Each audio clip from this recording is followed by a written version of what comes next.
It is absolutely the case that we face a challenging situation with regard to China now. It's clear that the Prime Minister's foreign policy is a disaster and Canadians are paying for his mistakes. If you don't have an ambassador, then that's a problem that an envoy might mitigate but will not resolve. We are deeply grateful to the Government of Canada for its assistance and its steadfast commitment to the rule of law. MPs made their debut in the new House of Commons this week, but old issues still remain, especially when it comes to the China file. And given the government is now without an ambassador there to walk the talk, how does it get that relationship back on track? What's the state of its larger foreign policy strategy? The At Issue gang is here to dig into that and some more. Chantal Hébert is in Montreal, Althea Raj is in Ottawa, and Paul Wells is also in Ottawa tonight. Good to see everybody. Let's start with the sort of the pointy part of this and maybe broaden out big picture. So John McCallum fired over the weekend. How quickly do you think, given the circumstances here, Chantal, the government needs to either replace him, think about this idea of sending a special envoy, do something to signal to the Chinese government that we want those Canadians released and that we are taking the relationship seriously? Any of those solutions, I'm not sure that if we appoint an ambassador, the Chinese government in its current mood will be in a rush to recognize his accreditation as an ambassador. So that's question one. Special envoy, possibly, but all this, the angle on this in the House of Commons or in this conversation implies that Canada has a lead on this situation in any way, shape, or form, and that is not true. Nor does it actually have, at this point, I would argue, a China policy of any kind. It is a fact of life that Canada is caught between two big players, and until the extradition story plays out, it's not going to be fixing anything because it has been caught in a box. Why we may be caught in the middle, I think that's fair to say, Paul. Is it fair to say that the government has no China policy or that they don't seem to know how to handle this country? And they're not the only government that struggled here, but how do you think this government's doing with that? Krista Freeland has taken to answering questions about China generally with the specific answer that the highest priority is securing the release of those 3 detainees in China. That makes perfect sense. But all the broader questions remain. And I almost had the impression last weekend that John McCallum's crime was in guessing wrong about where Justin Trudeau's head is at on China now. Because McCallum was expressing basically where the Prime Minister's head was in early 2017 when he sent John McCallum to China. If trade with China has become more problematic, if the Xi Jinping regime has become more repressive at home, more assertive abroad, and that has changed the Prime Minister's entire calculus with regard to China, he hasn't said so. That's me guessing. I mean, that's me reading reports and publicly available news accounts over the last few years and guessing how things would have changed if I was Justin Trudeau. A new ambassador to say what? To take what stance? And as Chantal points out, would that person have realistic hope of getting their credentials accepted, within the next calendar year? Because I think, Paul, I think what you were saying is that John McCallum was essentially appointed to that job to try and explore trade with China, and he was the emissary of optimism, and we're in a moment of pessimism. I think more than a moment. I think we're in a new era of belated pessimism with regard to China. But once again, I'm guessing. Krista Freeland answers every question with these exquisitely hand-tooled talking points that say as close to nothing as she can get away with saying, and the rest of the government says less.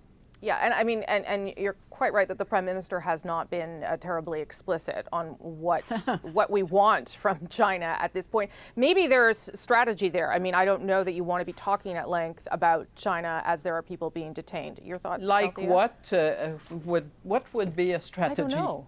I don't know. I'm not sure what the strategy to keep quiet, right? To not try and provoke them further. I'm guessing as well as Paul here. Go ahead, Althea. Yeah.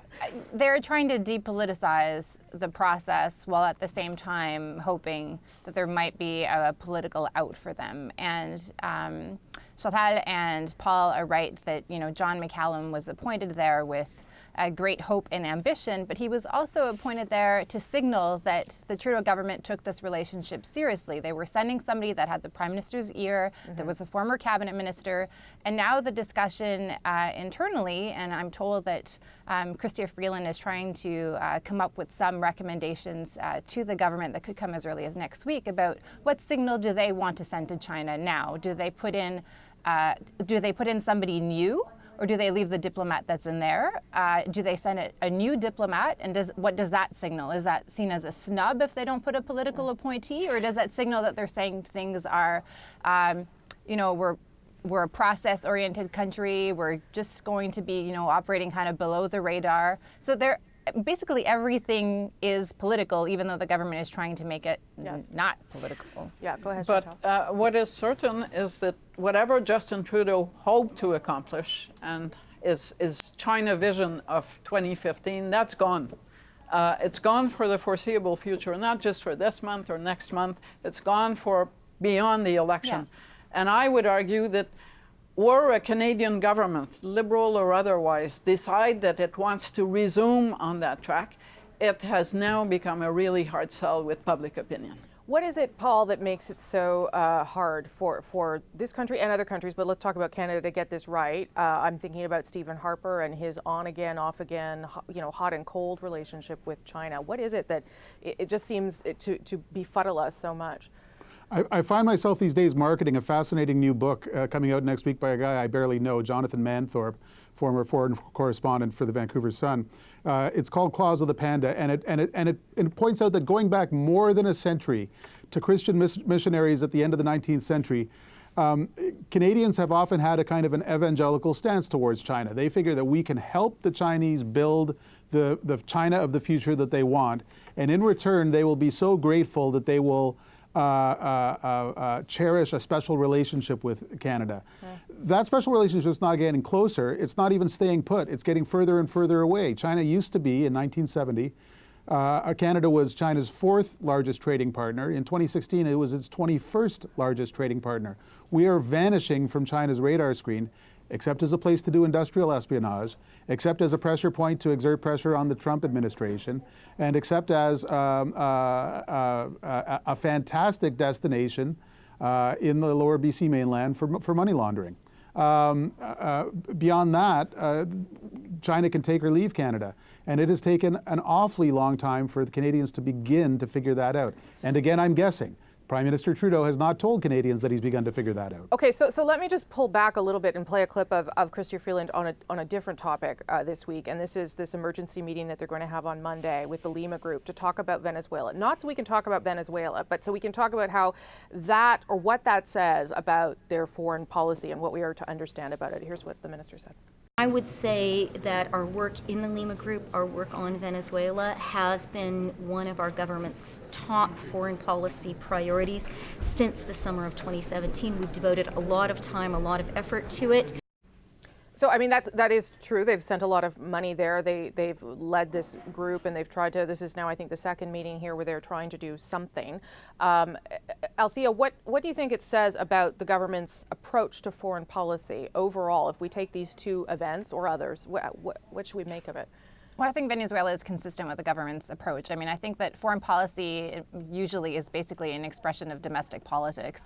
We heard Minister Freeland express 2 years ago what she thought the government's policy objectives were on the foreign affairs file, strengthening multilateral organization, being that middle power with a little bit more strength. And here is an opportunity with Canada can play a leading role. I think it's important to note that the minister has, higher political ambitions, and this is something that kind of gives her something to talk about that is also perhaps a nice way to change the channel, not that they picked this particular timing, but it's nice coincidence. The Prime Minister, for example, today called the President of the EU. He spent time with the Prime Minister of Italy talking about Venezuela, strengthening Canada's idea on this file. So a migration crisis is huge. What's happening in Venezuela is probably the #1 issue in the Western Hemisphere. So it's, I think, a welcome opportunity that Canada embraces to kind of focus attention elsewhere. Chantal. But take note that if the Prime Minister today was called Stephen Harper, our stance on Venezuela wouldn't be very different from the one that's enunciated by Justin Trudeau. It's in a very different category from the Canada-US file or the Canada-China file, in the sense that it is our traditional middle power, let's try to be there and to play a role, as opposed to let's try to find our way in the world order. And the two games are, I find, divorced one from the other. Well, it seems though, Paul, and I'll finish with you, that in this case they have a clear picture of what they want to do or what they think they can be. And in the other cases, whether it be with Donald Trump or China or even Saudi Arabia, it's things sort of happening to the government without knowing exactly how to manage it. Yeah, I remember the latter months of 2015 when there was a new government in Ottawa that was fond of saying Canada's back. I think if you asked most of Canada's closest allies now, what does Canada being back mean? Does it mean a sustained engagement in peacekeeping? No, we learned today that the 1 year of helicopter reinforcement in Mali is going to be the only year of helicopter reinforcement in Mali. Does it mean being closer to the European Union or closer to Britain on the Brexit file? The signals change from day to day. Does it, and I remember a year and a half ago, Chrystia Freeland gave a detailed speech in the House of Commons explaining her foreign policy. And that was, it turned out, simply a sort of a marketing thing to demonstrate a precisely calibrated distance from the Trump administration. If Chrystia Freeland were to give another such speech next week, she would have at least as much stuff to talk about, and she would have at least as much mystery to dispel, because even with this hyperactive foreign minister, even with an increasingly engaged prime minister on these files, I think most Canadians don't know, they know everything's a priority. They don't know how these priorities stack and rank up. They don't know the trade-offs. They don't know the goals. Okay. Got to leave it there. Thank you, everybody. Appreciate it. Before we go, though, be sure to subscribe to At Issue, the podcast, if you can get some extra content. This week, we're going to talk about this election meddling, foreign meddling in our democracy, what the government is trying to do to prevent it. Look for it on iTunes, any major podcast app, our website, cbcnews.ca/thenational.